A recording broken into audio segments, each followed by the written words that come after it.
Thousands of slides, countless hours, and one major revelation. 90% of the slides you will ever make can be made from a handful of templates. If you're looking to make high-impact business presentations quickly, stay tuned.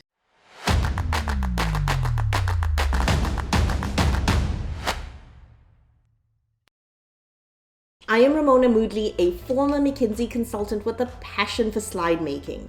Weird, I know, but I'm an artist and slides are my creative outlet in the corporate world. I've made thousands of slides in my career, and in this video I'm going to share the templates I use most often, as well as the general flow of my presentations. This is a mini masterclass in slide making, so be sure to download your free, fully customizable slide templates in the video description below. If you take away one thing from this video, it's this: never start a slide from scratch. Use a template or even just copy and paste elements like text boxes from a prior slide. It's faster and you can be more certain that your formatting will be consistent throughout the deck. I include this one-pager of common elements in the slide template pack also. Any slides that you see in this video with a yellow border are included in your template download. Anything in gray are just example slides I'm using to bring the template formats to life. All right, let's jump in. Most business slide decks have 6 sections. The first one being the cover page. The cover page should have a clear descriptive title and the date. You will find both a light and dark version in your template pack. Here are a few examples of cover pages from McKinsey. Next up usually comes the executive summary. This summarizes all key points of the rest of the presentation, so that if someone read nothing else but the summary, they would understand all the main points of your presentation. If your deck has a story flow and format that is done right, the executive summary is basically the titles or insights of each slide put on a single page up front. Next comes an agenda page that gives the audience a snapshot of what is to come. The agenda can then be replicated and each agenda item highlighted to make dividers for the rest of the deck. This is a basic version and this is a more graphic version. Here I include an example from a BCG presentation where they use an agenda slide as a divider. After this comes the insights. This is the meat of the presentation, which will be several slides of insights from your research, analysis, and findings. These can be displayed in various ways, but I'm going to show you some of the most common formats. The first being lists. These are concise statements shared in a list vertically or in text boxes. Here is a Bain example and a McKinsey example.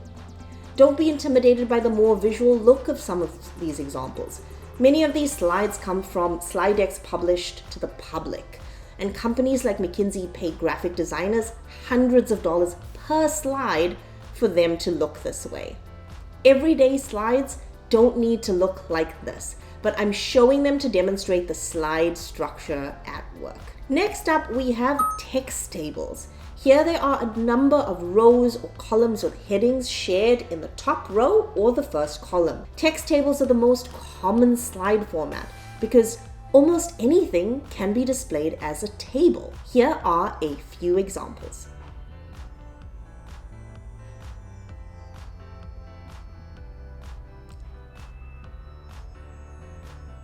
Next up, we have dashboards, which are just another form of table. They can be used for workshop agendas or to report the status of work. In this McKinsey example, it's used to show the importance, or relative importance rather, of several unlocks. Next up, we have chart pages. This template has a chart with space for key insights on the right, but you could remove that and just have the chart alone. With chart slides, be sure that anything mentioned in the slide title at the top of the page is clear to see in the chart also. You don't want the audience to wonder where the number or the insight mentioned in the chart is coming from. If you are finding this video helpful, please subscribe to my channel. I have some great content on essential business skills coming up. Back to the slides. The last template in the insight section is a roadmap or timeline. The This shows information tied to timing in some way or even to a process flow. Here is an example from Bain. Next comes the next steps page, which could be a simple list or a work plan or timeline to show what happens from this point. Is it more analysis that you have to do, or is the project entering implementation? If so, what needs to be done next and who will do it? And lastly comes the end screen. This can be a simple thank you screen or a Q&A screen if you are presenting this live. If you haven't already, don't forget to get your copy of my go-to templates. The link is in the description below. Happy slide making, friends, and see you in the next video.